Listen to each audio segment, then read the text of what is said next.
Inappropriate influences. Spiritual leaders should not allow selfish opinions to cause them to make unwise decisions. Here's Gene to explain. Now, in this particular principle, it's important to compare what we read here in Numbers with what we read later in Deuteronomy that relates to the same event. But as you look at both of these passages, you see that together you see some things you wouldn't see otherwise. First of all, let's look at the Numbers passage, Numbers chapter 13, verses 17 and following. When Moses sent them to scout out the land of Canaan, and here he's dealing now with these 12 spies, one each from the 12 tribes. And among them, of course, Joshua and Caleb. All of them are named, but keep in mind Joshua and Caleb are very significant in this event. When Moses sent them to scout out the land of Canaan, he told them, "Go up this way to the Negev, then go up into the hill country. See what the land is like, and whether the people who live there are strong or weak, few or many. Is the land they live in good or bad?" He gives them a series of questions. "Are the cities they live in encampments or fortifications? Is the land fertile or unproductive? Are there trees in it or not?" And then he says something very important. Be courageous. Keep that in mind, because we're going to see a comparison. Be courageous. Bring back some fruit from the land. And it was the season, we read, for the first ripe grapes. Now there's another perspective here. There's more to this story. And you get it when you go to the record in Deuteronomy. And notice we read, Moses is speaking as he reviews the history. Deuteronomy really is a review. That's what it means, a review of the law. And this is what Moses wrote. "I said to you," speaking to the children of Israel, "I said to you, you have reached the hill country of the Amorites, which the Lord our God is giving us. See, the Lord your God has set the land before you. Go up and take possession of it as the Lord, the God of your fathers, has told you." Moses said in the review, God said, "Go up to the land. Take it." He didn't say choose 12 spies and send those 12 spies. He said, "Go up and take it." Now that's very significant. And then he says, "I said to you," remember, he says, as I'm writing this, "do not be afraid or discouraged." And then all of you approached me and said, "Let's send men ahead of us." Who came up with the idea of the 12 spies? It was because they were afraid, they were discouraged, they came up with this idea. That idea was not from God. God approved it, but it wasn't his idea.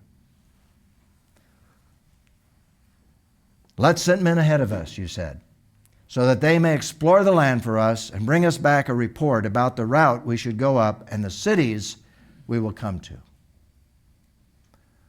In other words, they didn't trust God in this situation. And later, as he allowed the children of Israel to choose a king, he allowed them to go up and search out the land. Now, what did that lead to?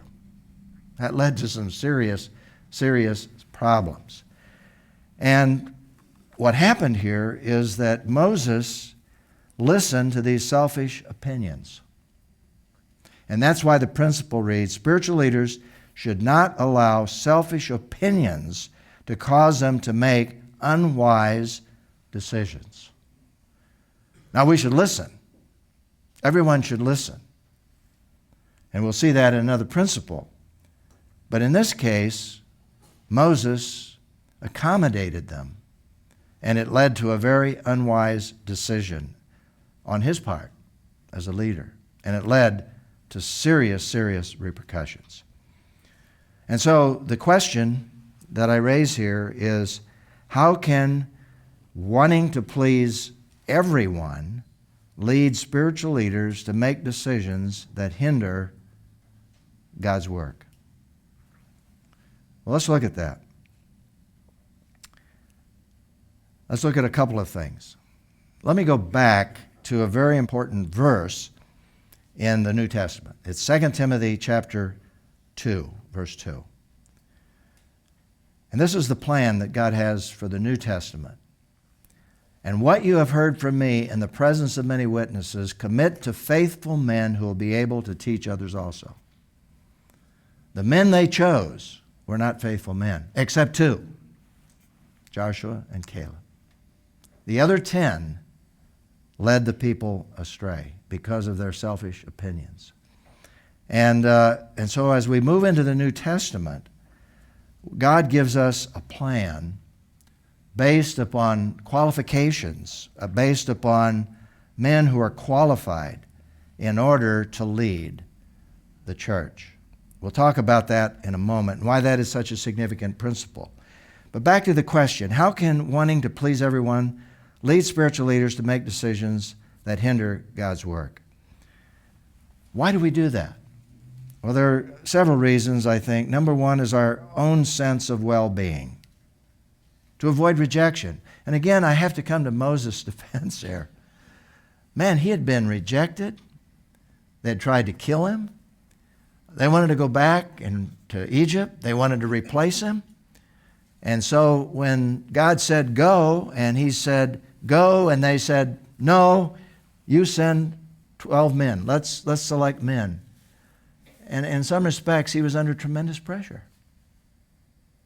But it wasn't a wise decision. And so, fear of rejection can cause us to make very unwise decisions. We want to avoid conflict. That's just the way we are. And sometimes we want to avoid conflict at all costs. It's not a good feeling to be rejected. It's not a good feeling to have people out of harmony with what we know is a good decision. After all, we're to be peacemakers. God says we should be, but not at the expense of walking out of God's will. And it's very easy sometimes to make those judgments, even in family situations. And so the Bible says we must make every effort to maintain the unity of the Spirit and the bond of peace. But then we've got to make decisions that are tough decisions, that are wise decisions in the will of God, in spite of some of the fallout from people who are carnal.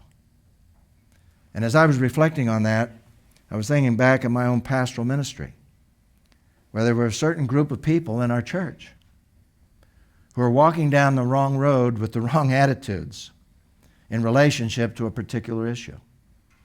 And it was very obvious to all of us as elders that there were some serious carnal attitudes in this particular movement within our church body. And I remember how we tried to make every effort to maintain unity with these people. I remember telling the youth pastors, make every effort, do everything you possibly can to help these people feel comfortable, and we want to work this out. And so they made every effort. And I remember one day, after as elders, we had met, I counted one time, as elders we met, including smaller groups of elders, we met at least 25 times to discuss this and try to solve the issue. And I remember some of the elders weeping over this situation. And I was on the West Coast in a meeting, and I got this telephone call from one of our pastors who said, Gene, you've got to get back here because we've got to solve this problem, and you're the only one that can help us solve this problem by leading out and speaking to the issue. I got on the next plane. And on the plane back, I remember writing what I was going to say. And that night, with the support of the elders, I went before a lot of these people, and I said, this problem has to be resolved. It's going to be resolved. This is the decision of the elders. And that wasn't a pretty meeting, because the carnality among those people emerged in that meeting. But we made the right decision. We lost 25 families from the church over that decision. And that was a very painful decision, but it was the right decision. And it proved to be the right decision because unity was reestablished, And some of those people learned the hard way. Some of them circled back, realizing that they had wrong attitudes. And that's a hard thing to do because they had to swallow their pride. Was that a tough decision? Man, you better believe it. I avoided that like the plague. The elders did as well. But we had to make that decision. It was the right decision. And so there are times when we face those kinds of critical situations. It's difficult, but it has to be done. And so the principle reads, spiritual leaders should not allow selfish opinions to cause them to make unwise decisions. It's not easy. Because there are some people walked away that didn't like me anymore. And that's not a good feeling. They didn't like us anymore. And that's not a good feeling. But it was the right decision. And it takes a lot of wisdom to make those kind of decisions. And it takes a lot of time and a lot of effort and a lot of prayer.